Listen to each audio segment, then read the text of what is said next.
Hello everyone, myself Dr. Nangam Sarat Singh.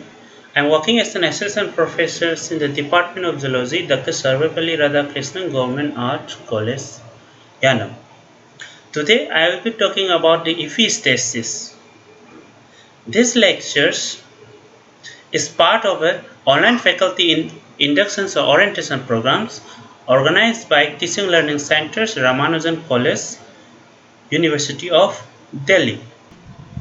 What is epistasis?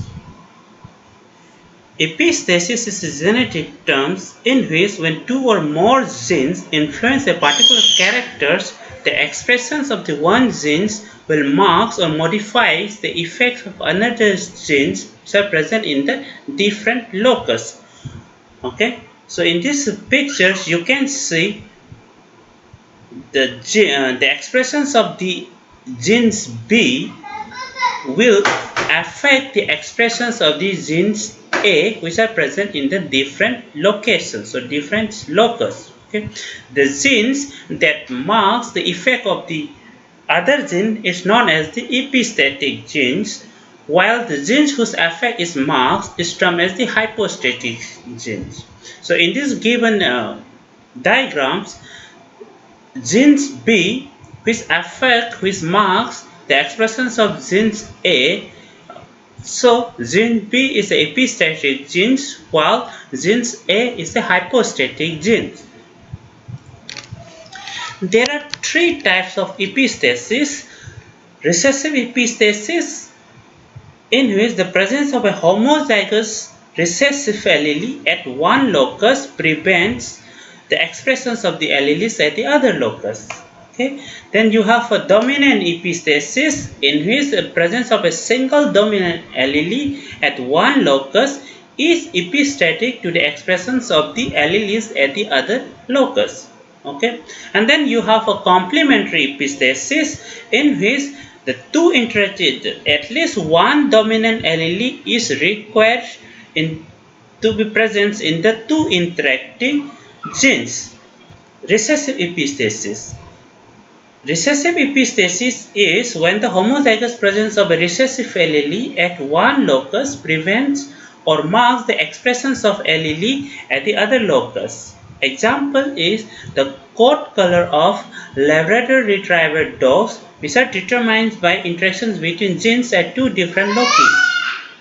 First locus is responsible for the production of the black or either the brown pigments, while the second locus determines whether these pigments will be deposited in the shaft of the hair or not. Okay, so a dominant allele in the second locus allows the depositions of the dark pigments, while a homozygous recessive prevents the depositions of the dark pigments, resulting in the yellowish dog. Therefore, you will get three different colors of Labrador Retrievers dogs. The black colors dogs arises because of the presence of at least one dominant allele in both the locus. Okay. So if the first locus is homozygous recessive, then it produces a brown pigment. Okay. However, if the second locus is homozygous recessive, no matter which pigment is produced by the first locus, the pigments cannot be deposited, so resulting in a yellow retriever dog. Okay, so if you look at the Punnett squares of a recessive epistasis, you can see that the dihybrid phenotypic ratios is 9:3:4. Okay. Other examples of recessive epistasis includes the eye color in Drosophila, where homozygous mutation in the white genes, which are responsible for the transport of pigment into the eyes, marks the expression of other genes that produce different pigments, resulting in the white eye fly. So no matter what the other genes is producing what color pigments, if the white gene is mutated, then it will result in the white eyes. Okay, so the homozygous mutation in the white gene completely inhibits the expressions of all the other remaining genes. Okay. Another very common example is your Bombay phenotypes, in which a homozygous mutations of the FUT1 genes marks the expressions of antigens A and antigens B alleles, resulting in the type of blood group. Okay, these few genes encode an enzyme called the fucosyltransferase, which is necessary for the synthesis of a complete H substance. The antigen, remember, the antigens A and B are attached to this H substance. So, in case of homozygous mutation in the FUT1 genes, the antigens A and B cannot be attached to the H substance, resulting in the O blood group. The second type of epistasis is dominant epistasis, in which a single dominant allele at one locus is epistatic to the expressions of allele at other locus. For example, consider two genes A and B, where A is epistatic over B.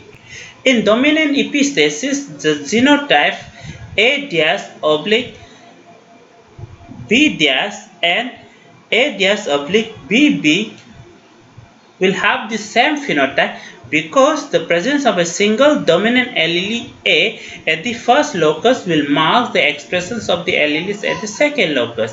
So the expression of the alleles at the second locus doesn't count because of the presence of a dominant allele in the first locus.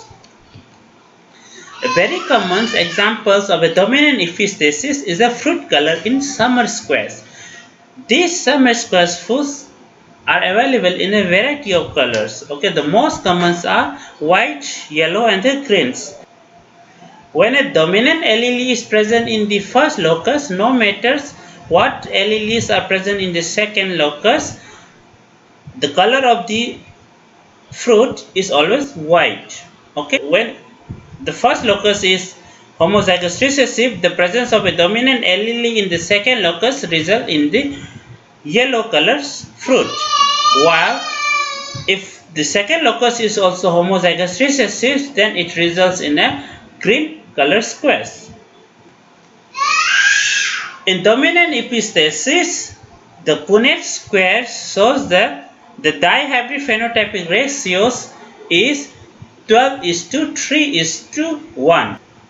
Okay, so the biochemical basis of this dominant epistasis is that the yellow pigment in this squares is produced by a two-step biochemical pathway. Okay, a colorless compound A is converted by enzymes once, which is encoded by the recessive first locus alleles, okay, into compounds B. So in the presence of a homozygous recessive, the compound A is converted to compound B, which is green color. Okay, then in the presence of a dominant second locus alleles, this green color compound is converted to the yellow color compounds. Okay, the presence of a dominant W alleles in the first locus inhibits the productions of the enzymes 1, so that the color compounds A cannot be converted into the green color compound B, resulting in the white colored squares. Next, the third type of epistasis is the complementary epistasis. Here, the two interacting genes pairs complement one another such that at least one dominant allele in each pair is required for the expression of a particular phenotype. For example, if you take the flower color in the sweet pea, Lathyrus odoratus, you can see the presence of at least one dominant allele in each locus results in the purple color flower. Okay. However, if any one of the locus is homozygous recessive, then no matter what the alleles are present in the second locus, it results in the white colored flowers. If you look at the Punnett square, the phenotypic ratio of a dihybrid cross having the complementary epistasis will give a ratio of 9:7. Okay.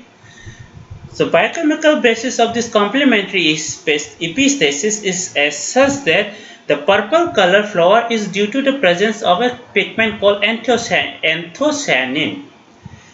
At least one dominant allele in each gene is necessary for the synthesis of anthocyanins from the biochemical precursors.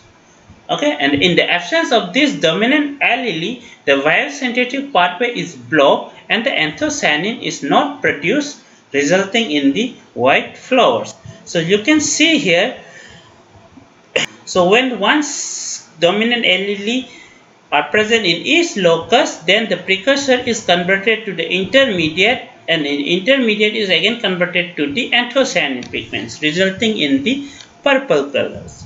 However, when the first locus is homozygous recessive, then the precursors cannot be converted to the intermediate. As a result, anthocyanin is absent.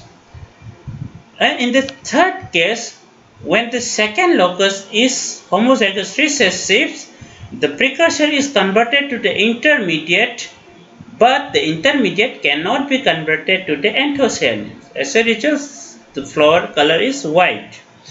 And the last case, both the homozygous recessives cannot convert the precursor into the intermediate. Hence, the flower color is again white. So you get a phenotypic ratio of 9:7. Thank you.